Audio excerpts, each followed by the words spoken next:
Hey there, you just clicked on First Down Punts. Nice move. This is a podcast about football and how it relates to fantasy football. Hope you like what you hear. We're going to get this thing started. Let's get crazy. And welcome in, everyone, to another episode of First Down Punts. I'm your host, Coach Chris. And today we're going to be going over the top 15 questions leading into Week 1, or at least Sunday of Week 1. We've already had a couple games played on Thursday and Friday there, and we'll review those while we're here. But these are the top 15 questions I have leading into our Sunday games. Before we do that, we can go ahead and talk about a couple things that have happened. The game on Thursday, Eagles versus Cowboys. Eagles dropped their banner and got a 24-20 win over the Cowboys. Couple things established. Jaden Blue was inactive, the rookie running back for the Cowboys. And Javonte Williams came out and had 2 touchdowns. Miles Sanders looked all right, had a nice long run, but got caught, and then proceeded to fumble a couple plays later. So there's a good chance Jaden Blue is active Week 2, but that's just a running game. CeeDee Lamb looked great when he did catch the ball, but he had 3 drops. If you want to count the last one a drop, that's 4. George Pickens, not enough opportunities. Expected him to get more than that. Dak looked great. Just couldn't get people to catch the ball half the time. Missed Ferguson down the seam for a touchdown. He threw the ball about 2-3 yards short. If he puts it in the end zone, it's a touchdown. Maybe the Cowboys win that game. Our Friday game in Brazil, Chiefs versus Chargers. Chargers came away with a win. Herbert played great, finished it out with his legs for running for a first down, which he used a handful of times, as well as Patty Mahomes. Patty Mahomes, I think, had 57 yards rushing on Friday. Travis Kelce, looking old. That's just the facts, but he did still score, still got free down the sideline for a catch and run for a touchdown. But he only had 1 catch for 10 yards up to that point. It was nice to see him still break loose on a little misdirection play with the running back in the flat. Defense kind of bit on that. Kelce just faded out to the right. Mahomes hit him, just outran the guy to the end zone. So good for him. Isaiah Pacheco and Kareem Hunt split the backfield carries, basically. Looks kind of like a headache right now, but the Chiefs kind of look like a headache. Juwan Taylor, the right tackle, had 4 penalties, I think. The same guy that was lining up 5 yards behind the offensive line in the backfield like he was a fullback when he was playing right tackle a couple years ago. And they weren't calling it half the time. All the early starts, I'm surprised he's still starting, and that's just the facts. On the Chargers side, Keenan Allen looked great. Quentin Johnson caught 2 touchdowns. Omari and Hampton, I felt like he just didn't get enough opportunities to really break out and dominate, but he dominated running back opportunities. Najee Harris only had a few opportunities, whereas Omari and Hampton had the majority of touches from the running back position. Tyler Conklin, 2 for 50. I believe he's going to have more games with a little bit better stats, maybe not yards-wise, but catch-wise. Will Dissly actually started, but Conklin was the one making plays. He had a nice long, I think it was like 33, 34-yard catch that he fumbled at the end of the play, but Ladd McConkey slapped the ball out, saved the play. And Ladd McConkey did not have a great day. If you drafted him in the first or second round, you are disappointed right now because with Keenan Allen back, he had 10 targets, 7 catches for 68 and a touchdown. Like I said, Quentin Johnson had 2 touchdowns. Ladd McConkey had an average receiver day, man, a bench receiver almost, maybe a flex guy at best. That's why I said I wouldn't take him that high where he was going in ADP. I tried to tell you guys, so if you did, I'm sorry for it. I have a feeling you're going to have more games like this than the ones he had last year.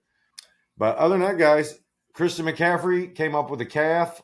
Practiced fully on Wednesday, limited on Thursday, did not practice, but worked out on the side on Friday. It is currently Saturday. The reports are that he is expected to play tomorrow. I would tell you to make sure you're checking that inactive-active report an hour and a half before the game, and then an hour before the game, and then a half hour before the game. Because for anybody to draft a Christian McCaffrey, I didn't get him. He ended up going like 22nd overall, something like that in my home league. And that's a 10-team league, so it was the 3rd round, which is where I thought he should have went. If he would have fell to 29, I would have drafted him. But I would have made damn sure I got Brian Robinson to go behind him. If you didn't, at least go pick up Isaac Guerendo. More than likely, he's out there on the waiver. And I don't believe Brian Robinson would dominate touches if McCaffrey didn't play. I believe it would be more of a split back situation. And Grindo's a capable back, man. He had good games when McCaffrey was out last year. So just a piece of advice on that.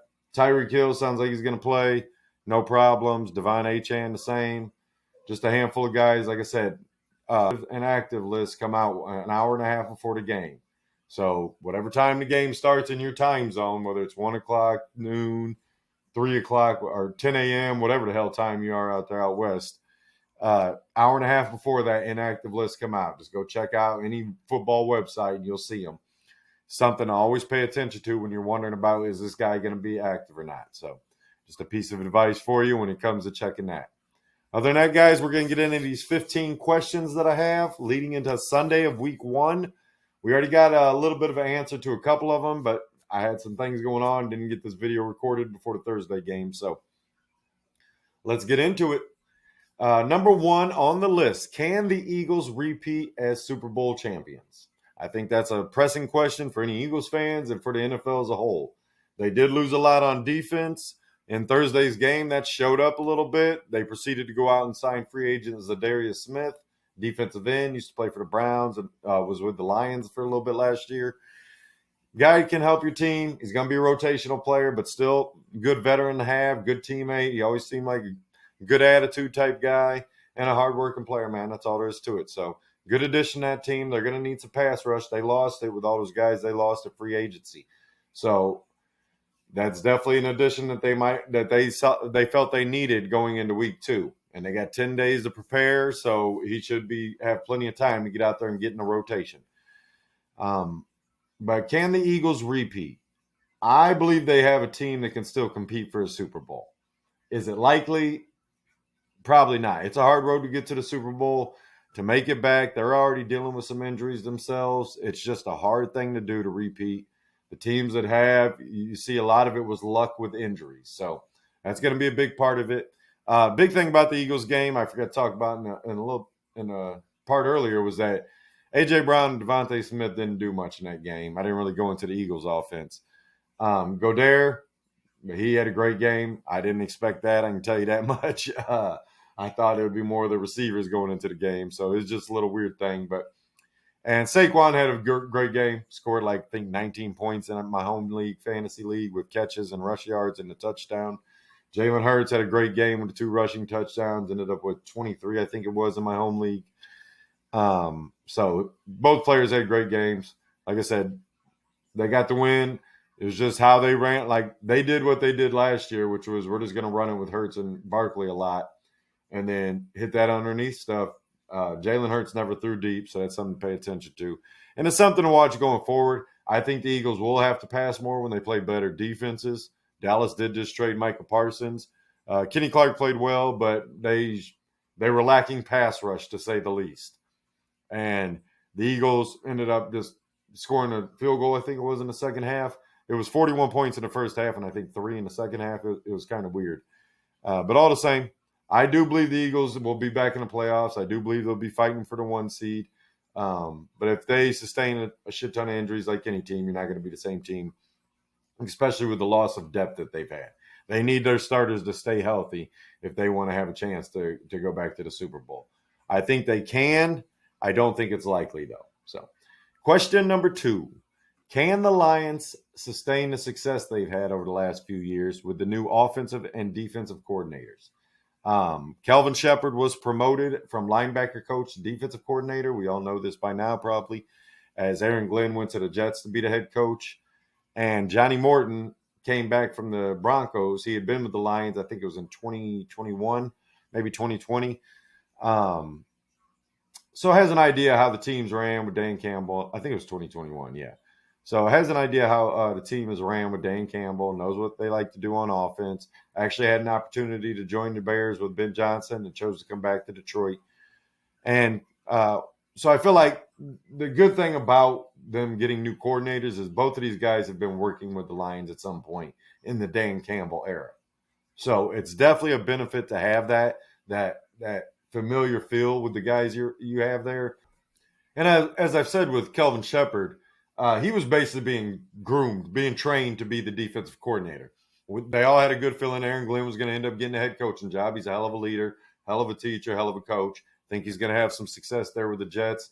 And I know a lot of people are down on the Jets. I think they're going 10-7 and making the playoffs as the 7th seed. So just something to keep an eye on. But as far as the Lions go, I think they're going to. They're not going 15-2. I don't believe. I've already said that. I think they're going around 12-5, 11-6 at best, probably 13-4. But I do believe they can still win the division without much competition this year, just because of the other teams taking maybe a step back.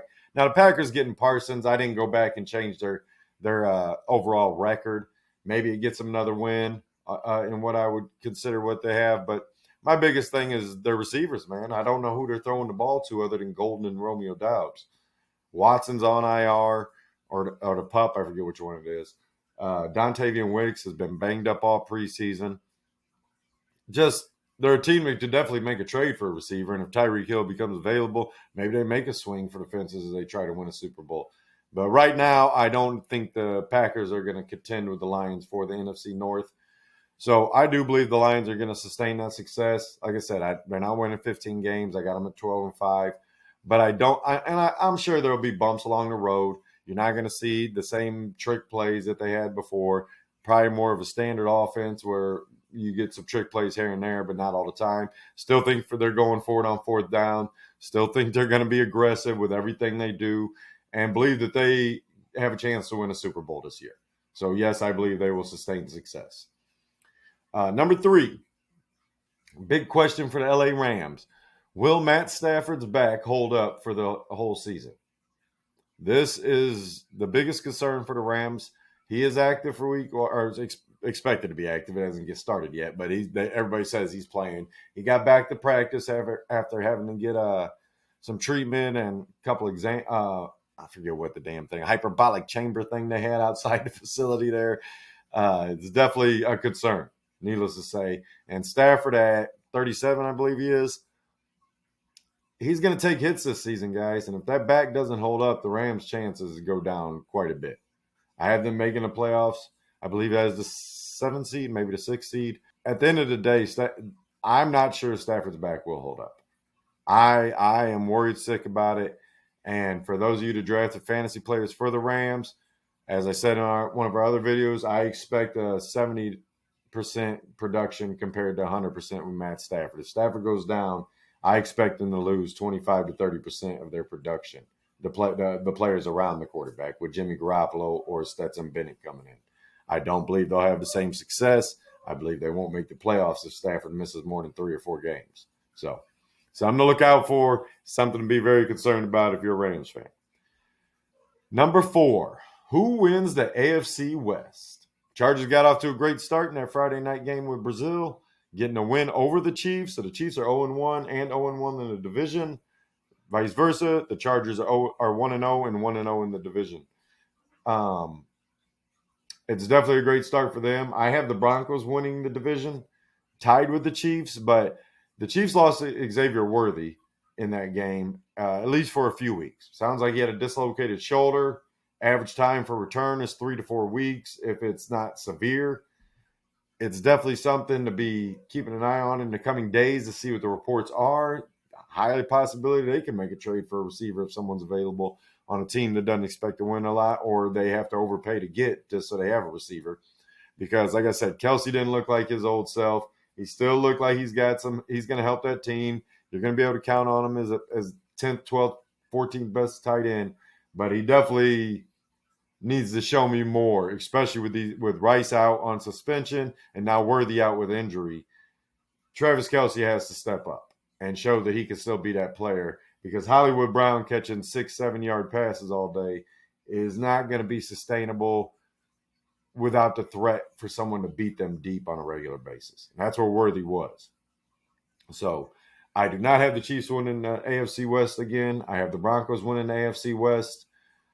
And the Chargers they were making the playoffs, but after I gave the Bengals another win, they ended up dropping out of that 7 seed. So we'll see what happens. If the Chargers play like they did on Friday, I'm going to be wrong about who wins the AFC West. I can tell you that much. But they still got to deal with the fact that they're missing Rashawn Slater all season.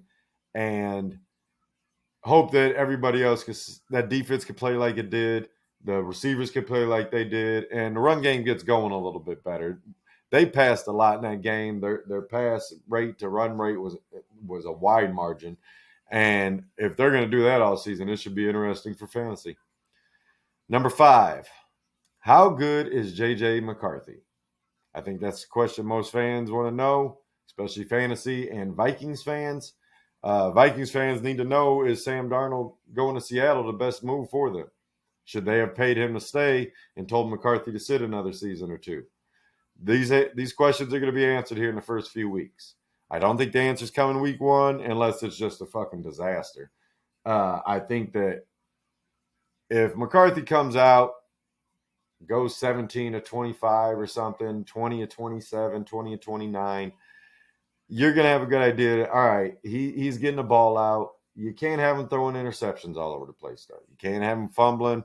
Can't have him messing up the offense with the timing, with getting the plays off, not needing to waste timeouts. These are all the things you're looking at for a quarterback. Is he getting his feet under him? How is he playing when the defense is pressuring? How is he getting out the pocket? We know J.J. McCarthy won a national championship with Michigan. Hats off to him. Tip of it to you. But at the end of the day, this is not college anymore. This is the pros. Yes, there was a lot of pro players on that team he played in the national championship. There was a lot of pros on his team helping him out as well. And I am still unconvinced that J.J. McCarthy is going to be a long-term answer for the Vikings. Doesn't mean my mind can't be changed, but right now I don't think McCarthy and the Vikings are going to have a great season. I think I got them going 9-8. Definitely not the 14-3 that they went last year. So just something to pay attention to, something that I think all Vikings fans and most NFL fans are wondering, how good is J.J. McCarthy? You know, Michigan fans are hyping him up and Vikings fans are hyping him up, but we got to see the play on the field to be convinced. That's how I feel about it. So, number 6, with McCarthy there in Minnesota and talking about Sam Darnold, the real question is, can Sam Darnold have the same success in Seattle this year? He has JSN, not Justin Jefferson. He has Cooper Kupp. Maybe as good as the Jordan Addison, but Jordan Addison's really good, man. He's had 10 touchdowns first 2 years in the league. He's on suspension right now for 3 games, but he'll be back soon enough to help that Vikings offense, help J.J. McCarthy. But can Sam Darnold have that same success? Can he prove that last year wasn't a fluke? I like Sam Darnold. I've told you guys that before in other videos. I think he has all the physical gifts you need. It's one of those right here things, between the ears. Does he have the mental capability to go to a new team, new offensive coordinator? I believe Clint Kubiak there is going to try to set him up for success. They're going to run the ball, set up the pass, play defense with those DBs that they got. But there's a lot of questions about Seattle's offensive line. Can Ken Walker stay healthy? Is JSN a true number 1? I don't have the Seahawks winning a shit ton of games this year. I think Sam Darnold is not going to be the problem at the same time. I think it's going to be an overall team thing where they just can't win games at the end. And yes, that falls on the quarterback at times, but it falls on the defense if they give up a game-winning touchdown too. It falls on the offensive line if the quarterback doesn't have time to pass. We've all seen a meme. You draft a receiver and the O-line lets the defensive guy tackle the quarterback. It was the old Joe Burrow, Jamar Chase meme for a while after they passed on Penei Sewell when everybody was mad about that. I'm happy about it. Lions got Penei Sewell. Not that I don't like Jamar Chase. I think he's a stud. And they eventually have yet to find that right tackle that is Penei Sewell. But Jamar Chase is a hell of a receiver, one of the best in the game. So can Sam Darnold have the same success? Not statistically this year. I think he's going to prove that he is going to be the starter there for the next couple of years at least, until they feel comfortable enough to put Milroe out there and let Darnold go, or trade Darnold, or whatever happens there. But I think Darnold will be starting there for the next 2 years at least, only because he comes out and proves that, yes, I'm not the problem when I have a functioning franchise that I'm working for. Like the Jets and the Panthers were setups for failures. Going to San Fran was a great move for him. Got to learn from Shanahan, got to sit, got to take a breath. Ended up in Minnesota, balled out last year. But part of that was the weapons, and I don't think Seattle has the same weapons that Minnesota does. And due to that, I think statistically he'll just take a step back. But as far as is he the starting quarterback at Seattle next year, I believe he will be. Number 7, can Baker Mayfield and the Buccaneers repeat the offensive success with a new offensive coordinator? We know Godwin's not starting the season healthy. Jalen McMillan's on IR with a concussion/neck injury. But Mike Evans is still there, year older, trying to go for another 1,000 yards and just extend that record of his. The rookie Emeka Egbuka, who's a Godwin replacement in the future anyways, is still there. K. Dotton sounds like he's going to play, so that's great news. They got Bucky Irving. I expect Rashad White to be involved early in the season, especially when they need pass catchers. But they're also missing their left tackle, Trenton Wirfs, for the first 3 or 4 games, I believe. That's going to take a hit. I don't have them winning week 1, but I do believe over the course of the season, I think their second half of the season is going to be so much better than the first half. Part of that because the young defensive players got to get into a rhythm there with being on a new team, being in the league now instead of in college. And missing Trenton Wirfs is going to hurt. Missing Godwin's not helping because you're missing McMillan too. It's not like you still got that third receiver. K. Dotton will probably be a nice fantasy player for the first few weeks. Nothing that he's like, oh, I'm dominating with 10 catches a week. He's not Brock Bowers or nothing, but he's definitely a guy that can go out there and get 4 for 50 and a touchdown a couple weeks out the first 4 weeks of the season while those other guys are getting healthy. I believe that the Bucs will have a similar offensive output, but as I said, I think they're going to start off a little bit slow and not a great record for the first 4 weeks. But overall, I think the Bucs are going to be in the playoffs. And I think I actually had them going to the NFC Championship game. Maybe just a divisional round. I have to go back and look at that. But I think I had the Lions beating the Bucs in the NFC Championship. So I have faith that the Bucs will get better as the season goes on. Just going to get off to a rough start. So I got to say no. They won't have the same success, but not that they're a complete failure either. I believe they're going to be a playoff team. I still have them winning that division, even though it's on a tiebreaker with the Falcons. So you know how I feel about the Falcons if they're fighting for the division again.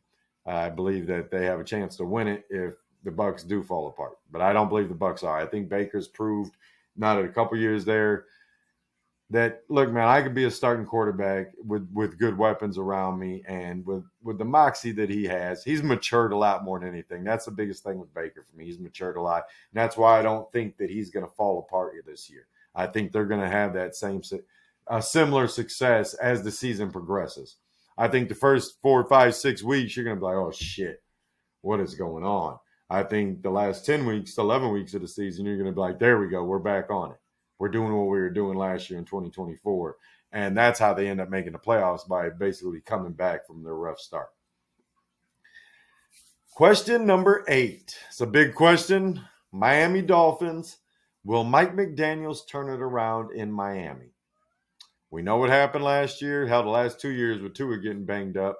Tyreek Hill, between the wrist injury, I think it was a quad injury or groin injury or something like that, that I think they could get in trouble for not disclosing it when it happened or something, because it was clear he wasn't the same Tyreek after the first few weeks. And it makes me think that he was injured other than just a wrist from the off the field stuff right before the game there, where he got arrested by the police, which was just crazy.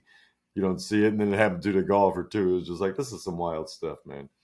But will Mike McDaniels turn it around? I think if he doesn't, the problem is this. He does exactly what Shanahan does is there in San Fran, which is blatantly ignore the offensive line. Like, I don't know how it's not more of a focus. We all love the fast, shiny toys, guys, but the offensive line is what makes your team go. Losing Robert Hunt, 2 years ago to the Panthers, I don't know how you don't pay that guy to stay. Now, I know they had contracts and all their stuff, but this goes back to management, man. I mean, you got to manage the situation right. McDaniels has to stress more about we need offensive linemen. I know they sustained some injuries there last year that didn't help, but just not having confidence in what the offensive line can do, there's definitely a chance that Mike McDaniels is gone after this season. Now, the addition of Ali Gordon, Malik Washington seem to be taking a step up, along with Westbrook-Ikini, which they want to run that fast, spread out offense. And if you got them and Tyreek Hill and Jalen Waddle, you got 4 guys that can fly.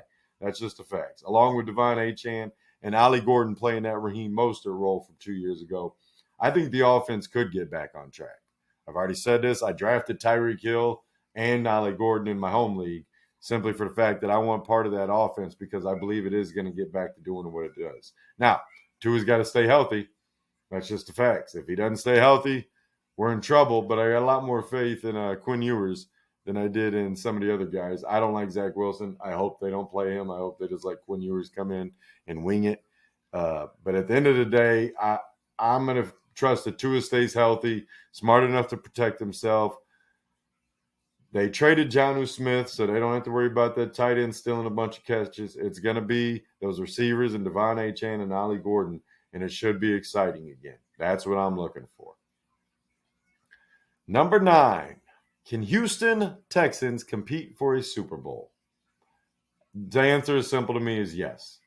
Now, we know about the offensive line issues last year. They traded Punts to Washington, got a bunch of new guys, drafted 2 guys, I believe. Definitely something to pay attention to early in the season is how's that offensive line gelling together? Are they keeping Stroud upright? They opening holes for Chubb or Pierce or Marks or whoever else is playing running back there.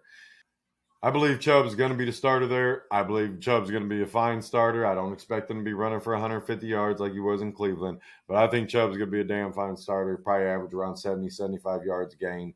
If he gets 50 and a touchdown, you're going to be happy in fantasy. So that's what you're looking for out of that. But he is a competent enough running back, even with the injuries that he sustained in his career, to not be concerned about what's going to happen with the ball. Chubb knows how to hit a hole. Chubb knows how to run a guy over and fall forward. One of his greatest attributes, who was the guy for Indy back in the day? Oh, my goodness, I can't remember. I'm blanking on him. Edgerrin James. Edgerrin James used to fall forward on every run. It did not matter. The dude never fell backwards.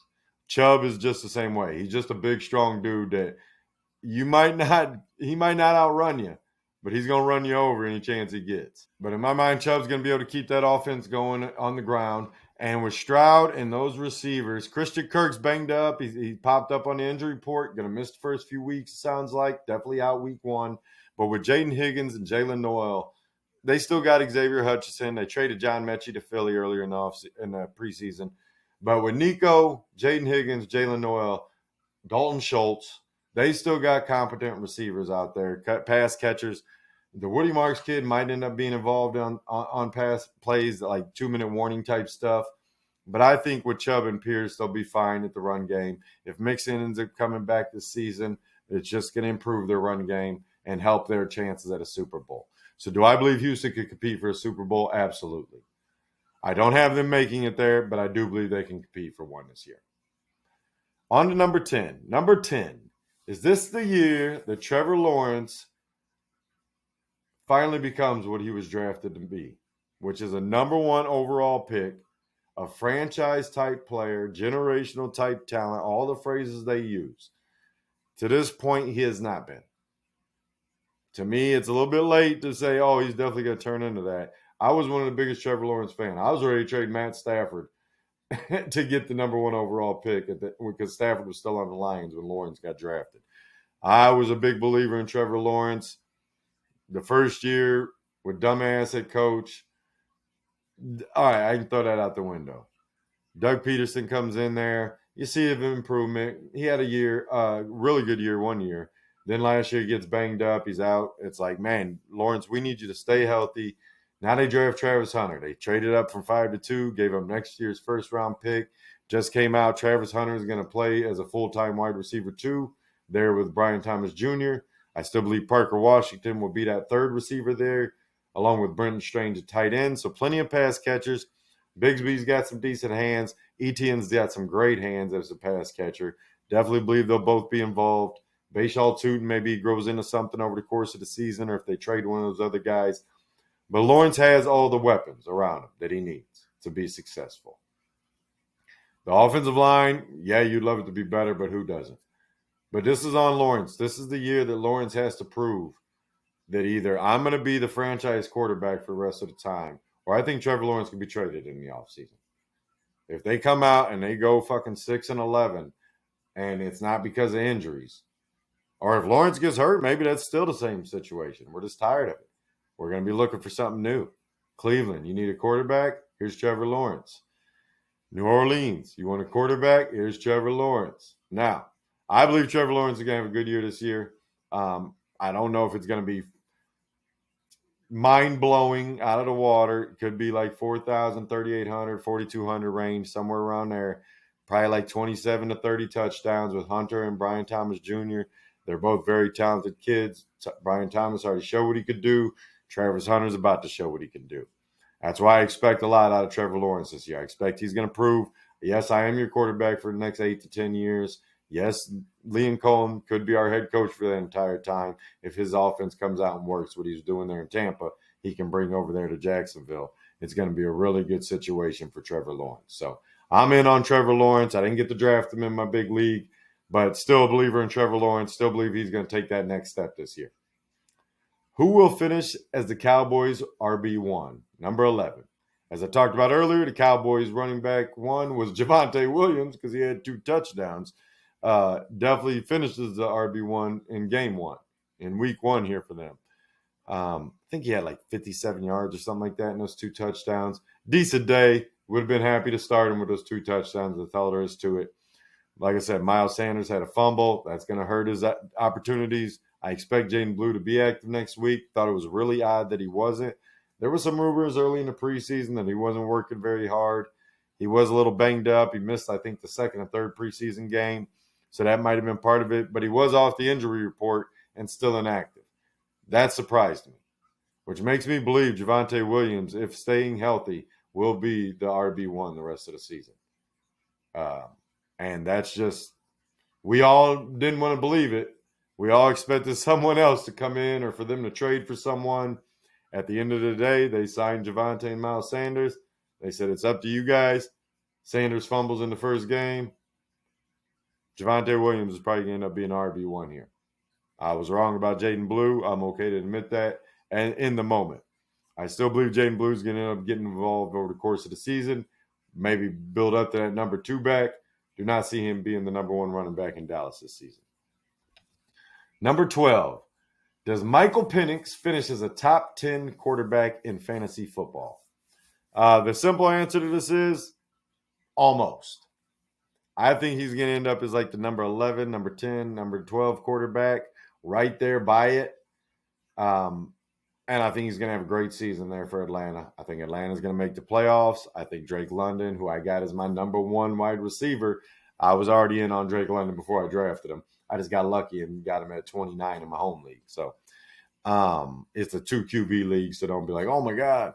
It's great value for him still. Should have probably went in the early 20s at the latest. So to get him at 29, I'm happy about.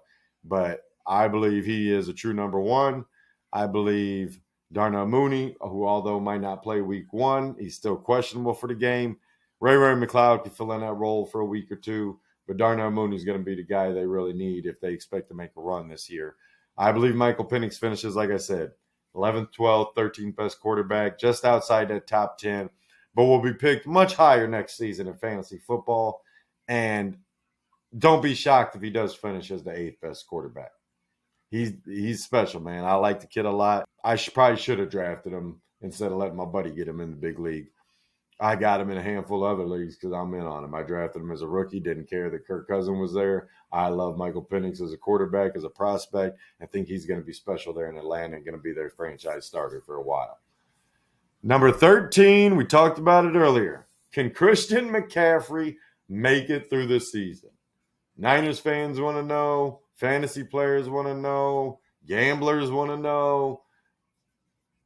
The neighbor down the street, that guy wants to know too. Everybody wants to know, can Christian McCaffrey make it through the season? And he's already questionable for week 1 after being healthy all preseason. He pops up Thursday with an injury to the calf, the dreaded calf injury that he had last year, and they told you don't worry about. That he had last year, and they told you, and he told you, oh, I feel great. I feel great right now. Can't wait for the season to start. Played 4 games. Didn't even start the season. Played 4 games later in the season. Didn't even finish the season. Now here we are, Saturday night, eve of Sunday football, red zone, all the best stuff, most of the teams playing, and we don't know if Christian McCaffrey is definitely playing tomorrow. They say he is. They say he's expected to play. If you didn't draft Brian Robinson, he's on your waivers. Go pick his ass up. Isaac Guerrero, like I said earlier, if he's out there, you got a deep bench, go pick him up, man. Drop that ninth receiver you got on that deep bench. If you're in a 1 QB league, if you don't have a special backup, go drop that dude and pick up Isaac Guerrero or Brian Robinson. Just buy a lottery ticket. Powerball is $1 billion and some dollars. Well, in fantasy, that San Fran backfield could be $1 billion ticket for you to buy today. That's what you're looking for. You want the guy that could win you the league late. And if McCaffrey goes down this year, which I told you, he was a third-round pick to me. He jumped up. I moved him on my board, probably regrettably now, from 16 to I think like 12 on my overall running back rankings, just because all the other running backs were hurt. And then they traded for Brian Robinson. And it's like, are you kidding me, man? Not again. I feel bad. I'm glad. Like, I would have drafted him at 29. I wasn't drafted him at 12 where I picked in my home league. And I'm so happy right now. I'm not worried about that. I tried to trade for him after the draft. My buddy was offering him up. We tried to work something out. Didn't get it worked out. Right now, I'm happy about that. I'm not here to say I don't want Christian McCaffrey when healthy. I'm here to say I'm so happy I'm not dealing with that headache. Because right now, it's a headache. McCaffrey comes out, balls out, has 120 total yards and a touchdown. All the McCaffrey owners are going to be laughing in our face. McCaffrey's going to be laughing. Shanahan, they're all going to be laughing in our face. But if McCaffrey does not make it through week 1, I don't know if fantasy managers will ever forgive him again. He could be a 10th round pick next year if he even plays.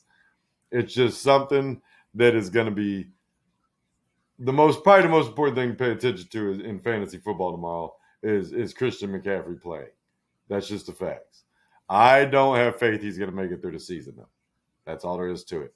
If he comes out tomorrow, plays well, start trying to trade him for the house. See the best offer you can get for him, because I don't think he's going to make it through the season. Number 14 on our questions list. Whose seat is the hottest among NFL coaches? Plenty of candidates. Let's go down the list. Brian Daboll, Mike Tomlin, Mike McDaniel. They're in Miami. Definitely Shane Steichen with Indianapolis, as well as the GM Ballard there. I think if the situation had been different where Irsay, the owner, hadn't passed away, they might have got fired at the end of last season. But he was already under the weather, didn't do well. Rest in peace and condolences to his family. I know it's been a while. I said this before, but at the end of the day, I'm not trying to talk ill of Jim Irsay. I'm just talking about the situation. I think that if Shane Steichen or if Irsay had been healthy, if this was 3 years ago, and the situation was the same of what's happened over the last 3 years with Steichen and Ballard, they would have already been gone. And that's just the facts about it. I don't know how this the daughter is going to run the team, but she likes to be on the sideline with a headset to know who she's working with. And that already should be sounding an alarm that he is definitely on the hot seat. In my mind, he's probably number 1. Mike McDaniel is probably number 2. Brian Daboll is probably number 3. I think all 3 of those guys, Daboll is going to have to play Jackson Dart there in New York. That's my mindset. I don't know if Russ is going to be able to carry that team. He's older. He's still got the moon ball. We saw that, but we don't know how much we're going to see of it. You hope that Tyrone Tracy and Malik Neighbors can help carry that offense, and the defensive line can carry the team. But the whole defense can carry the team, but I just don't have a faith that the Giants are going to win a lot of games this year. So in my mind, it's Shane Steichen, Mike McDaniel there in Miami. Like I said, can he turn it around? I think he's going to buy himself another year or two. But he's definitely, if he doesn't, he might not make it to week 6 if they come out rough. And that's the same for Shane Steichen. I don't know if he'll make it through the season if Daniel Jones can't win, which I don't have a lot of confidence in. And Brian Daboll, Mike Tomlin, these guys are good coaches, but they have to win. They're both guys that Tomlin has to win a playoff game this year. and I got them going 7-10. So there's a good chance that Mike Tomlin gets let go simply because it's time for a change. The 8-8s that are the 9-8s or the 10-7s, the just barely over 500 and losing in the first round of the playoff. Hey, listen, I would love for the Lions for 20 years to just be that. To just be, instead of going 0-16, I'll take 10 years of 8-9, 9-8, and going to the playoffs and losing. Because that would have been better than an 0-16 season. But at the end of the day, a franchise like the Steelers is expected to win Super Bowls, not make the playoffs. The fans expect it. I believe ownership still expects that. But they're also a very loyal team. They believe in not turning over a coach every 3 years. It's worked out well for them. Mike Tomlin's a hell of a coach. But I think this situation with Arthur Smith and Aaron Rodgers, I just don't see it turning out well. I believe that Aaron Rodgers retires after the season, and I believe it's possible that Mike Tomlin is let go. So those are my candidates for that. But as I said, Shane Steichen is number one on that hot seat. And I'll be paying attention to what happens there in Indianapolis all season long. The final question for the 2025 Week 1 going into Sunday, number 15, is Aaron Rodgers still able to carry an offense? We've seen what he did there in Green Bay for years. Last year for the Jets, I'm not going to lie to you, I felt like he kind of carried the offense earlier in the season and then kind of wore out. It's probably going to be something similar there with Pittsburgh this year. Early, when he's healthy, he can still wing it. DK Metcalf's getting over-targeted. But at the end of the day, I don't think Steelers have enough offensive power, and their defense isn't the defensive pass. Cam Hayward might not even play tomorrow because of a contract situation.